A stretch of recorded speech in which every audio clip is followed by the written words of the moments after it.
আসসালামু আলাইকুম। সংবাদে আপনাদের সবাইকে স্বাগতম জানাচ্ছি। আমি মিম। শুরুতেই সংবাদ শিরোনাম। এদিকে বিদেশের একমাত্র সামরিক ঘাঁটি থেকে কেন চুপিসারে সৈন্য সরাল ভারত? অপরদিকে বাইডেনই ইউক্রেনে যুদ্ধের সূত্রপাত ঘটিয়েছেন ট্রাম্প এবং রুশ ক্ষেপণাস্ত্র ও ড্রোন হামলায় ইউক্রেনে ব্যাপক বিদ্যুৎ বিপর্যয় ও যুক্তরাষ্ট্র ইসরায়েলের দাবিকে মনগড়া বলছে ইরান ও যুক্তরাষ্ট্র দক্ষিণ আফ্রিকায় G20 সম্মেলনে অংশ নেবে ট্রাম্প। প্রিয় দর্শক, আপনি যদি আমাদের চ্যানেলে নতুন হয়ে থাকেন তাহলে আমাদের চ্যানেলটি সাবস্ক্রাইব করুন ও নতুন নতুন সংবাদে যুক্ত থাকুন। এতক্ষণ শুনছিলেন সংবাদের শিরোনাম, এখন বিস্তারিত। বিদেশের একমাত্র সামরিক ঘাঁটি থেকে কেন চুপিসারে সৈন্য সরাল ভারত?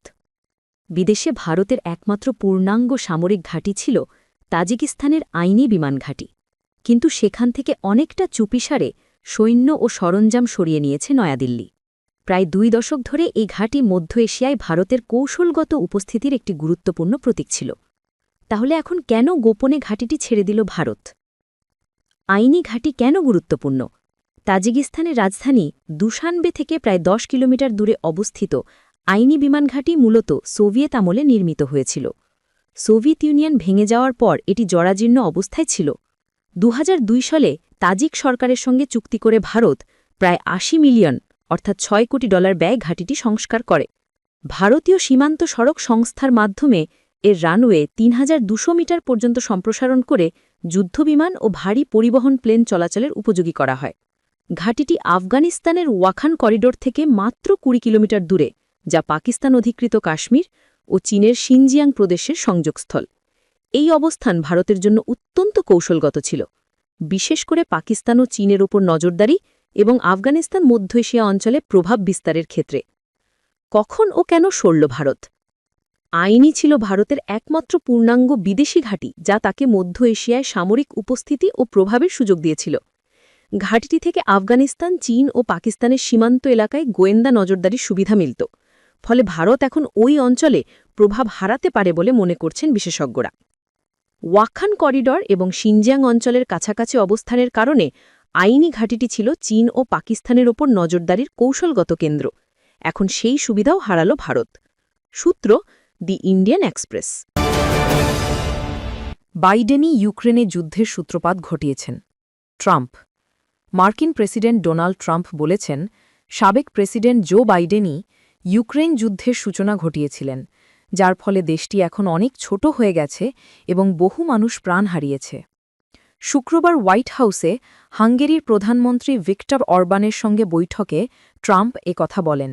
তিনি বলেন, বাইডেন আসলে সেই যুদ্ধটা ঘটানোর দিকেই ঠেলে দিয়েছিলেন। এটা বিশ্বাস করা কঠিন, কিন্তু সত্য। এখন দেখুন ইউক্রেনের কি অবস্থা। দেশটা অনেক ছোট হয়ে গেছে আর অসংখ্য মানুষ মারা গেছে। এর আগে গতকাল হাঙ্গেরির প্রধানমন্ত্রী ভিক্টর অরবান বলেন, রাশিয়ার প্রেসিডেন্ট ভ্লাদিমির পুতিন ও যুক্তরাষ্ট্রের সাবেক প্রেসিডেন্ট ডোনাল্ড ট্রাম্পের মধ্যে সম্ভাব্য এক শীর্ষ বৈঠক দ্রুত যে কোনো দিনেই বুদাপেস্টে অনুষ্ঠিত হতে পারে। গত মাসে ট্রাম্প জানিয়েছিলেন, তিনি বুদাপেস্টে পুতিনের সঙ্গে নির্ধারিত বৈঠকটি প্রয়োজনীয় অগ্রগতি না হওয়ায় সাময়িকভাবে স্থগিত করেছেন। তবে পরে ক্রেমলিন ও হোয়াইট হাউস উভয় পক্ষই স্পষ্ট করে জানায়, বৈঠকটি বাতিল নয়, বরং স্থগিত করা হয়েছে। বৃহস্পতিবার যুক্তরাষ্ট্র সফরে যাওয়ার পথে সংবাদ মাধ্যম মাগিয়ার নেমজেতকে দেওয়া সাক্ষাৎকারে অরবান বলেন, যুক্তরাষ্ট্র ও রাশিয়ার মধ্যে ইউক্রেন সংঘাত সমাধান নিয়ে এখনও 1-2টি অনিষ্পন্ন বিষয় রয়েছে। সেগুলো মীমাংসা হলে কয়েকদিনের মধ্যেই বুদাপেস্টে শান্তি সম্মেলন অনুষ্ঠিত হতে পারে। পরবর্তীতে কোসুত রেডিওকে দেওয়া এক সাক্ষাৎকারে অরবান আত্মবিশ্বাসের সঙ্গে বলেন, পুতিন ও ট্রাম্পের বৈঠক বুদাপেস্টে অবশ্যই হবে। তবে তিনি যোগ করেন, এ বৈঠকেই চূড়ান্ত সমাধান আসবে কিনা, নাকি এটি কেবল শান্তির পথে একটি গুরুত্বপূর্ণ ধাপ হবে, তা এখনও স্পষ্ট নয়। সূত্র তাস। রুশ ক্ষেপণাস্ত্র ও ড্রোন হামলায় ইউক্রেনে ব্যাপক বিদ্যুৎ বিপর্যয়। রাশিয়ার ব্যাপক রাতভর বিমান হামলার পর ইউক্রেন জুড়ে বড় ধরনের বিদ্যুৎ বিপর্যয়ের সৃষ্টি হয়েছে বলে জানিয়েছে দেশটির কর্তৃপক্ষ। ইউক্রেনের প্রেসিডেন্ট ভলোদিমির জেলেন্সকির মতে 9টি অঞ্চল রুশ হামলার শিকার হয়েছে। শনিবার 8 নভেম্বর এক প্রতিবেদনে এ খবর দিয়েছে CNN। মধ্য ইউক্রেনের নিপ্রো শহরে একটি 9তলা আবাসিক ভবনে ড্রোন হামলায় 2 জন নিহত ও 11 জন আহত হয়েছেন। অন্ধকার রাতে হামলার মুহূর্তটি ভিডিওতে ধরা পড়ে। এখানে তো কেবল সাধারণ আবাসিক ভবন, আর কিছুই নেই, বলেন মায়া নামের এক নারী। আমি কিভাবে বেঁচে আছি জানি না, কারণ সব টুকরো এসে পড়েছিল আমার বিছানার ওপর যেখানে আমি ঘুমাচ্ছিলাম, বলেন ভবনটির আরেক বাসিন্দা লারিসা।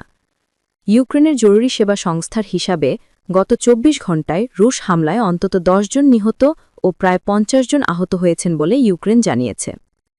ইউক্রেনীয় বিমানবাহিনীর তথ্য অনুযায়ী রাশিয়া মোট ৪৫টি ক্ষেপণাস্ত্র নিক্ষেপ করে, যার মধ্যে মাত্র ৯টি প্রতিহত করা সম্ভব হয়েছে। একই সাথে প্রায় ৪৫০টি ড্রোনও ছোড়া হয়। ২৬টি ক্ষেপণাস্ত্র এবং ৫২টি আঘাতকারী ড্রোন ২৫টি স্থানে আঘাত হেনেছে, বিমানবাহিনী জানায়। হামলাগুলোর বেশিরভাগই ঘটেছে কেন্দ্রীয় পলতাভা ও নিপ্রোপেট্রোভ অঞ্চলে, পাশাপাশি রাজধানী কিয়েভেও। শত্রু পুনরায় ইউক্রেনের জ্বালানি অবকাঠামোর উপর ব্যাপক হামলা চালাচ্ছে, বলেন দেশটির জ্বালানি মন্ত্রী স্ভেতলানা গ্রিনচুক। তিনি আরও জানান, বিভিন্ন অঞ্চলে জরুরি ভিত্তিতে বিদ্যুৎ সরবরাহ বন্ধ রাখা হয়েছে এবং বিদ্যুৎ ব্যবস্থা স্থিতিশীল হলে তা পুনরায় চালু করা হবে। ইউক্রেন যুদ্ধ। যুক্তরাষ্ট্র ইসরায়েলের দাবিকে মনগড়া বলছে ইরান। মেক্সিকোতে থাকা ইসরায়েলি দূতকে হত্যার পরিকল্পনা কষেছিল ইরান। যুক্তরাষ্ট্র ও ইসরায়েলের এমন দাবিকে মনগড়া বলছে ইরান। মধ্যপ্রাচ্যের দেশটি মনে করছে মিথ্যা এই অভিযোগ দিয়ে মেক্সিকো সিটির সঙ্গে তেহরানের দীর্ঘদিনের বন্ধুত্বপূর্ণ ও ঐতিহাসিক সম্পর্ক নষ্ট করতে চায় যুক্তরাষ্ট্র। শুক্রবার ৭ নভেম্বর ইসরায়েল দাবি করে মেক্সিকান কর্তৃপক্ষ কথিত ওই হত্যাচেষ্টা ব্যর্থ করে দিয়েছে, যার লক্ষ্য ছিল মেক্সিকোতে নিযুক্ত ইসরায়েলি রাষ্ট্রদূত আইনাত ক্রানজ নাইগার। তার আগে মার্কিন এক কর্মকর্তা জানান, তারা ইরানের বিপ্লবী গার্ডের এলিট ইউনিট কুদস ফোর্সের পরিকল্পনা ব্যর্থ করে দেন। এমন দাবিকে স্রেফ গালগল্প বলছে ইরান। মেক্সিকোতে ইরানের দূতাবাস এক্স-এ এক পোস্টে বলে, মেক্সিকোতে ইসরায়েলি রাষ্ট্রদূতকে হত্যার কথিত প্রচেষ্টার অভিযোগটি সম্পূর্ণ গণমাধ্যম সৃষ্ট একটি কল্পকাহিনী, একটি বড় মিথ্যা, যার লক্ষ্য মেক্সিকো ও ইরানের বন্ধুত্বপূর্ণ ও ঐতিহাসিক সম্পর্ক ক্ষতিগ্রস্ত করা। আমরা এই অভিযোগ স্পষ্টভাবে প্রত্যাখ্যান করছি। এর আগে বার্তা সংস্থা এএফপিকে মার্কিন একজন কর্মকর্তা জানান, গত বছরের শেষের দিকে এই ষড়যন্ত্র শুরু করেছিল, তবে এ বছরের সেই চেষ্টায় তারা ব্যর্থ হয়েছে। ষড়যন্ত্রটি সমাধান করা হয়েছে, বর্তমানে এটি কোনো হুমকি নয়। তবে ওই কর্মকর্তা এএফপিকে বিস্তারিত কোনো প্রমাণ দেননি বা কিভাবে ষড়যন্ত্র দিয়ে যুক্তরাষ্ট্র ব্যর্থ করছে তা ব্যাখ্যা করেননি। এএফপি প্রতিবেদনে জানিয়েছে, ইরানের এই ষড়যন্ত্রটি ঘটত গত বছরের ১ এপ্রিলের পর, যখন ইসরায়েল সিরিয়ার দামেস্কে ইরানি দূতাবাস কমপ্লেক্সে হামলা চালায়। ওই হামলায় ইরানের বিপ্লবী গার্ডের কয়েকজন শীর্ষ কর্মকর্তা নিহত হন। তার বদলা হিসেবে এই পরিকল্পনা কষেছিল ইরান, যদিও সেটিকে স্রেফ গালগল্প বলেছে ইরান। যুক্তরাষ্ট্র দক্ষিণ আফ্রিকায় জিবি সম্মেলনে অংশ নেবে না ট্রাম্প। মার্কিন প্রেসিডেন্ট ডোনাল্ড ট্রাম্প জানিয়েছেন, দক্ষিণ আফ্রিকায় অনুষ্ঠেয় জিবি সম্মেলনে কোনো মার্কিন কর্মকর্তা অংশ নেবেন না। ট্রাম্পের দাবি, কারণ দেশটির আফ্রিকানার জনগোষ্ঠীর বিরুদ্ধে মানবাধিকার লঙ্ঘন চলছে। শুক্রবার নিজের সামাজিক যোগাযোগ মাধ্যম ট্রুথ সোশ্যালে এক পোস্টে ট্রাম্প বলেন, দক্ষিণ আফ্রিকায় আফ্রিকানারদের হত্যা ও নির্যাতন চলছে এবং তাদের খামার ও জমি বেআইনিভাবে দখল করা হচ্ছে। তিনি লেখেন, জিবির সম্মেলন দক্ষিণ আফ্রিকায় হওয়াটা সম্পূর্ণ লজ্জাজনক। আফ্রিকানারদের হত্যা ও নিপীড়ন করা হচ্ছে, তাদের জমি ও খামার জোর করে কেড়ে নেওয়া হচ্ছে।